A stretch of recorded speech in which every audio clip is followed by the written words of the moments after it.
அனைவருக்கும் வணக்கம். நான் உங்கள மறுபடி ஒரு சூப்பரான ஒரு காணொளி வந்து இன்னைக்கு பார்த்தோம். என்ன காணொளி அப்படின்னா, கபடி விளையாட்டு வீரர்கள் கண்டிப்பா விளையாட்டு வீரர்கள், பயிற்சியாளர்கள் அதுவும் பார்க்கக்கூடிய ஒரு காணொளி. அந்த காணொளி என்னடா ஓவரா ஹைப் ஏத்திட்டு இருக்குன்னு நினைக்கிறீங்களா?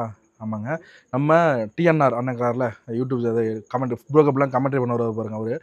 டிஎன்ஆர் அவர்களுடைய சேனல்ல அண்ணன் புலேந்திரன் அவர்கள் வந்து பேட்டி எடுத்திருந்தாரு. அது தமிழ்நாடு கோச்சா, தமிழ்நாடு சீனியர் டீம் கோச்சா, ஆண்கள் பிரிவு கோச்சா வந்து அண்ணன் புலேந்திரன் வந்து போயிருந்தாரு. அதோட அனுபவங்கள் எல்லாமே வந்து சூப்பரா வந்து ஷேர் பண்ணியிருந்தாங்க. அவர் வந்து ரொம்ப சாஃப்ட்டான கேரக்டர். ரொம்ப ஹார்டா யார்ட்டயும் பேசி நான் பார்த்ததில்ல. ரொம்ப நேரம் பேசி நான் பார்த்ததில்ல. ஆனா இன்னைக்கு இந்த காணொளியில இவ்ளோ தூரம் அவரு பேசுவாரா? அப்படின்ற மாரி ஒரு ஆச்சரியமா இருந்துச்சு. அவ்ளோ நிதானமா, அவ்ளோ சூப்பரான ஒவ்வொரு பதில்களும் அருமையா வந்து குடுத்தாருங்க. வாய்ப்பு இருந்தா அந்த காணொளிய போய் பார்த்துருங்க. லிங்க் வந்து நான் கீழ கமெண்ட்ல குடுக்குறேன். அல்லது YouTubeல போயிட்டு இந்த லிங்க் வந்து நான் ஒவ்வொரு வாட்ஸ்அப்லயும் கூட அனுப்பியிருக்காங்க பாருங்க.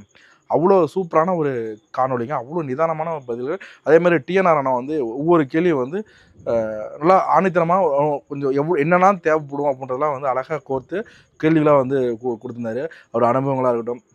80 90ல வந்து தமிழ்நாடோட நிலைமை, இன்னைக்கு இருக்கிற நிலைமை, இப்போ வீரர்கள்லாம் வந்து என்னெல்லாம் பண்ணா இது தமிழ்நாடு வந்து கோப்பையை வெல்ல முடியும், என்ன பண்ணலை, என்ன பண்ணணும் அப்படின்ற எல்லாத்தையும் ஷேர் பண்ணியிருந்தாரு. அது மட்டும் இல்லாமல் தன்னோட சக விளையாட்டு வீரர்கள், சீனியர் விளையாட்டு வீரர்கள் என பலரும் வந்து நினைவு கூர்ந்து அந்த காணொளி வந்து சூப்பராக ஒரு 55 நிமிஷம் அந்த காணொளி வந்து ஓடுது.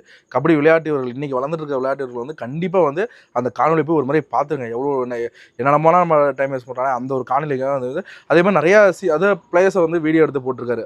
இன்டர்வியூ எடுத்து இப்போ போகிறாரு டிஎன்ஆர்னா, அவருக்கும் அந்த நேரத்தில் வந்து வாழ்த்துக்களை தெரிவிச்சுக்கிறேன். ஏன்னா எனக்கு நிறைய விஷயம் தெரியாத விஷயங்கள்லாம் அவ்வளோ சூப்பராக வந்து சொன்னாரு. ஏன்னா நான் அதை ஒரு கூஸ் பம்ப்ஸாக இருக்கும்ல நம்ம கேட்கறதுக்கு, அந்த அப்போலாம் விளையாண்டுல எப்படி இருக்கும் டீம், என்ன மாதிரிலாம் இருந்துச்சு, தமிழ்நாட்டோட நிலைமை எப்படி இருந்துச்சு, விளையாட்டுத்துறைக்கு வேலை வாய்ப்புகள்லாம் எப்படி இருந்துச்சு அப்படின்ற எல்லாமே வந்து ஷேர் பண்ணியிருந்தாரு.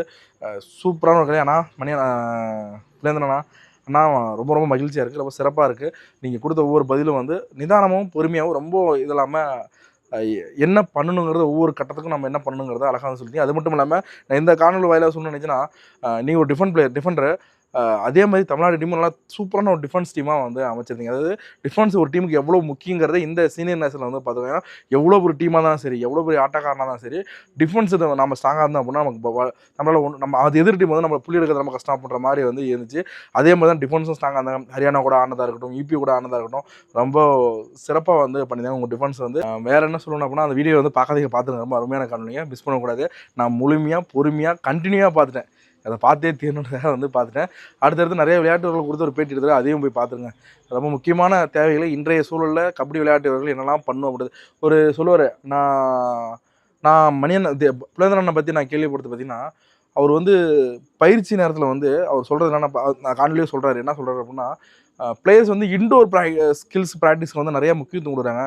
ஆனால் அவுட்டோர் வந்து அவ்வளோ முக்கியத்துவம் கொடுக்குறதில்ல. அவுட்டோர் தான் ப்ராக்டிஸ் தான், ஒர்க் அவுட் தான் நம்ம ஸ்டாமினா வந்து இன்க்ரீஸ் பண்ணும் அப்படின்றத வந்து அந்த காணொலியில் சொன்னார். அது மட்டும் இல்லாமல் சொல்கிறாரு அப்படின்னா அதுக்கு ஒரு காரணம். அப்போலாம் வந்து 30 கிலோமீட்டர் 20 கிலோமீட்டர் சாதாரணமாக ஓடுவாங்களாம். ப்ராக்டிஸில் வந்து இண்டிவிஜுவலாக ஓடி நம்ம ஸ்டாமினா வந்து இன்க்ரீஸ் பண்ணும் அப்படின்றத வந்து கடுமையாக உழைச்சி பண்ணுவாங்களாம். அதே மாதிரி தான் புலேந்திரன் அண்ணனும்.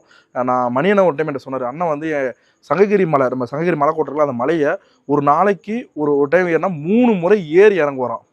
அந்த மலை எவ்வளோ பெரிய மலைங்க, அதில் சாதாரணமாக ஏறி முடிக்க முடியாது. ஆனால் இவர் ரன்னிங்லேயே வந்து ஏறி இறங்கிட்டு வருவாராம் 3 முறை ஒரு நாளைக்கு. அதை வந்து என்கிட்ட வந்து சொன்னார். அந்த அளவுக்கு ஒரு உழைச்சதுனால தான் மட்டும்தான் பல தேசிய போட்டிகள் ஈபியில் விளையாண்டது அப்படி வந்து சொல்லிட்டே இருக்கலாம். அவ்வளோ சூப்பராக வந்து ஆடிருக்காரு.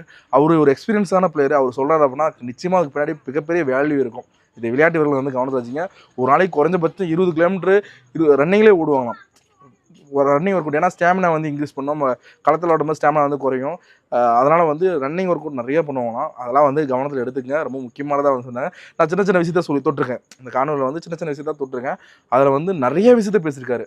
பிளேயர்ஸ் வந்து என்ன பண்ணணும், என்ன பண்ணக்கூடாது, எப்படிலாம் ஒர்க் அவுட் பண்ணணும், எந்த மாதிரி சூழலில் நம்ம இருக்கணும் அப்படின்றத வந்து அழகாக வந்து எடுத்து வச்சிருக்காரு. டிஎன்ஆர் அண்ணாவும் அழகாக கேள்விகள் கேட்டிருக்காரு. அதுக்கான பதில்களும் வந்து அண்ணன் வந்து ரொம்ப அழகாக வந்து சொல்லியிருக்காங்க. பார்த்துருங்க, வீடியோ பார்த்துருங்க, ரொம்ப நல்லாயிருக்கும். நன்றி, வணக்கம். நான் உங்களை வந்து சந்தனக்காற்று ஜன்னல் பேசுகிறோம் சருத்தம் நாளை உங்களை பேசுகிறோம். டடாவசி அன்புடன் நான் மீண்டும் இன்னொரு காணொலி விடைபெறுகிறேன். நன்றி, வணக்கம்.